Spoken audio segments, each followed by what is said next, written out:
Games Animes X na área, eu tô aqui com mais um vídeo hoje. Hoje mesmo, hoje, nesse sabadão.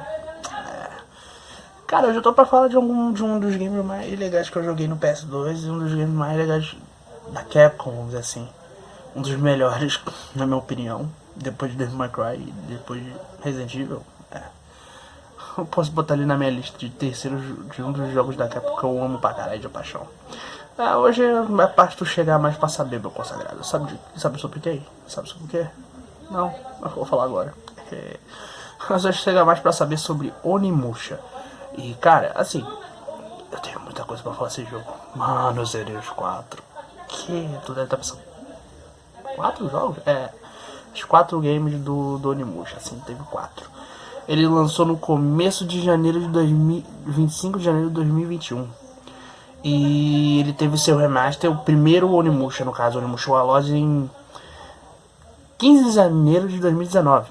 Então, um tempinho, ou seja, foi tipo ano passado, assim. Cara, na época, quando ele lançaram o seu remaster, ele conseguiu ter 8.3 milhões de cópias vendidas. Assim, é muita coisa. Cara, se tu juntar de Steam, acho que teve coisa pra caralho. Cara, um dos jogos um dos jogos mais legais que eu joguei, assim, da Capcom, cara. Depois de Devil May Cry Resident Evil. E, cara, é um dos jogos que eu queria muito ver, tipo, remaster de todos os 4. Sei lá, feito do zero. Cara, ia ser algo incrível. Cara, porque, porra, a Square fez os Final. A Capcom fez os Resident Evil 2 e 3. Pô, não dava pra eles fazerem um Onimusha não, velho. Nunca pedi nada. Mas eu vou pesquisar melhor depois. Eu soube disso, mas eu não vi vídeo, não vi nada. Mas deixa comigo. Cara, é o seguinte, a história passa na época do Japão feudal, na época Sengoku, onde ainda tá rolando as guerras. O nosso vilão em termos de Nobunaga tinha sido morto por uma flechada no pescoço. Dói, isso dói. Eu lembro dessa flechada, dói demais. E por algum motivo parece que o Nobunaga tinha colisão com os demônios conhecidos como clã Gemma. E ele foi morto nessa batalha. Ele foi levado para esses demônios para ser ressuscitado e virar um novo Lorde Demônio. Cara, esse papo hoje vai um pouquinho além. Aí é onde entra a história do nosso protagonista no primeiro Onimusha Warlord, que é o Samunosuke Akechi. Que se ele existe, ele seria o filho de Mitsuhide Akechi, pra quem sabe, pra quem lembra. E Samunosuke vai atrás dos demônios que ele conhece. Ele consegue derrotar todos, incluindo o Lorde Demônio original, o boss final. Mas tudo, vamos dizer que sim, foi em vão, porque ele vê depois de tudo que Nobunaga conseguiu voltar dos mortos, ficar poderoso e meter o pé. Como eu falei, passa na época Sengoku, então era a época de Japão feudal, então praticamente tinha guerras intermináveis entre os clãs. Então alguns clãs que você veria, alguns personagens que tu veria, tu já ouviu nas histórias, eu acho, né? Quem jogou Nobunaga's Ambition, quem jogou aquele jogo de estratégia, é um jogo de estratégia, Nobunaga's Ambition, então vai entender cada personagem ali. Aí tem os 4 Onimusha, né? O primeiro foi o Warlord que eu expliquei agora. Tem o 2 que é o Samurai Dash, que conta a história de Jubei Yagyu, do clã Yagyu. Que ele enfrenta nada menos, nada mais que o próprio Nobunaga, que ele se torna o boss final. E ele tem a ajuda de vários aliados. No caso dos aliados, são conhecidos como A.K. Nouji, que serviu a Shinge Takeda. O mercenário japonês Nagoichi Saika, que realmente ele se tornou o melhor amigo do Jubei. E a Oichi, irmã de Nobunaga, que se casou com Nagamasa na época. E ela queria descobrir uns paranoia e tentar impedir o próprio irmão, né? Porque ele virou o Lorde Demônio agora. Nobunaga 3 já Demon Siege continua. A gente volta com Nobunaga, com nosso querido Samunosuke, depois de um tempo. Ele continua sendo forte ainda, mas agora o bagulho vai ficar um pouco tenso, porque une viagem temporal. Uma das coisas interessantes do terceiro Onimusha é que teve a participação de um ator. Sim, um ator. Ele fez rosto, fez a porra. a gente tá falando do ator francês Jean Reno. Ele fez Jacques Blanc, um dos outros personagens principais, e que na história do Demon Slayer ele é um policial da França, já nos tempos modernos. A questão de juntar viagem temporal tem a ver com o seguinte: alguém começou a mexer na linha do tempo e descobriram que foi o cara o demônio que estava ajudando o Max a se ressuscitar no primeiro Onimusha. Esqueci até o nome dele, mas deve aparecer a foto dele aqui. Ele é muito feio, vai ser muito feio, muito feio. Outras coisas também Jacques Blanc vai pro Japão feudal, enquanto o Nobunaga fica em Paris, França, em 2005 ou 2004, se não me engano. Ou seja, era a época que as armas de fogo já existiam, que já existia força policial, já existia democracia, né? Porra, ok. E foi um dos jogos melhores disparados e pá. Nobunaga 4, Onimusha 4, Dawns of Dreams, foi o jogo que veio depois, contar a história de Hideyoshi Toyotomi, que serviu a Nobunaga desde o 1 até a morte dele, no 3, mas que depois ele usou Gema para unificar todo o Japão ao domínio dele. Então ele foi outro que também dominou o Japão por um baita tempo, usando o poder do Gema.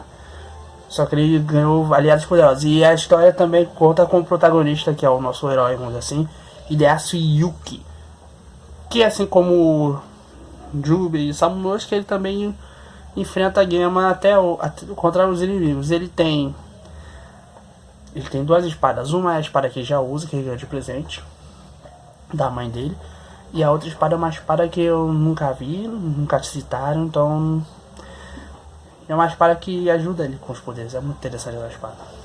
E também tem aliados como um outro Jubei Yagyu, mas eu acho que é uma garota, e Osu, que existe também na história, eu descobri pra pesquisar, e outros personagens, assim como Louis Freud e Robert Freud. No caso, Louis Freud seria o primeiro cara que veio pro Japão. Ele seria o primeiro europeu que foi pro Japão na era Sengoku. Então, tem muitas coisas interessantes. Assim como Sakoshima e Mitsunari, e assim vai. É muito interessante. O maior foco dele não é só a história, é a gameplay em si. A gameplay é interessante, a gameplay é divertida. Cara, você ganhava as armas Onimusha, as armas Oni, que são 3. No caso do Samunosuke, que eu lembro que era Haiku não, era Raizen, Enryu e Senpu. Que no caso era uma katana de raio, que tem o elemento raio, uma espada grande que tinha elemento fogo, e uma espécie de naginata de lâmina dupla, que tinha o elemento vento. O Samunosuke. Jubei já tinha a Buraitou, a Hono Ryuji, que é a lança de gelo, a Senpu Maru, que já era outra naginata de lâmina dupla de vento, e esqueci o nome do outro. Acho que era Hanko alguma coisa, que era o martelão do elemento terra. O Onimusha 3 já era o mesmo esquema, porque eles tinham um esquema de armas, mas no caso do Samunosuke mudou. E como tem o Jacques Blanc, o nosso querido Jean Reno, né, o nosso personagem principal, já eram outras armas. No caso do Samunosuke veio a Tenso, que era a espada dupla do elemento luz, a Tenma, que era uma espada longa, parecia uma Nodashi do elemento vento também, do elemento ar. E uma Enryu, esse aí eu lembro o nome, é um machado do elemento terra. No caso do Jacques Blanc, ele tinha a Enryu, que era uma espada escorde do tipo fogo, a Raisen, acho que é a Raisen, que era uma lança esticável, falar esticável, que de elemento raio, e a última era, esqueci o nome da última, eu acho que era Ryoku, não lembro, mas era não tem aquelas bolas de metal colocadas numa corrente, que é como se fosse uma massa. No caso dele é um martelo, um tipo de martelo, porque era muito grande pra ser uma massa. E ele simplesmente tinha elementos de gelo, então ele congelava qualquer um. É uma das armas um pouco fortes. As armas mudam a partir do quarto Onimusha, porque você tem as armas para cada personagem que vinha de qualquer elemento. É como se a produção aumentasse, tá, entendeu? E os personagens principais do Onimusha 4, que são jogáveis, só pra dar um aviso, você conseguiu usar as armas deles originais, sem problema nenhum. Cara, o que era muito maneiro de cada personagem tinha uma história única, um motivo de estar lá. Desde o primeiro Onimusha até o Onimusha 4. E a gameplay era aquela divertidíssima, tu se divertia a horrores, era na pegada de um Devil May Cry, entendeu? Originalmente era pro Onimusha ser uma espécie de Resident Evil do Japão feudal. Eles fizeram no PS1, mas não foi pra frente. E também teve uma coisa que não foi pra frente. Eles queriam fazer uma live action de Onimusha, que ia custar na bagatela de 50 milhões, assim, milhões de dólares. E, cara, ia ser muito... Cara, ia ser realmente... Ia ter a participação da Paramount pra fazer o filme. Então, ia ser coisa pra caralho. Mas nunca foi pra frente. Nenhuma dessas duas coisas que eu falei. Mas o remaster foi pra frente, entendeu? Que na verdade é um HD remaster. Não é um remaster, não é um remakezão. Eu queria que fosse um remake mesmo, do zero. Ia ser irado, mano. Ia ser muito irado. Bem, esse é o meu vídeo de hoje. Eu obrigado por tudo. Eu tô falando assim porque... Só pra não dar problema, eu tô conseguindo falar melhor. É isso. Um beijo, um abraço. Eu fui, bro. Tchau.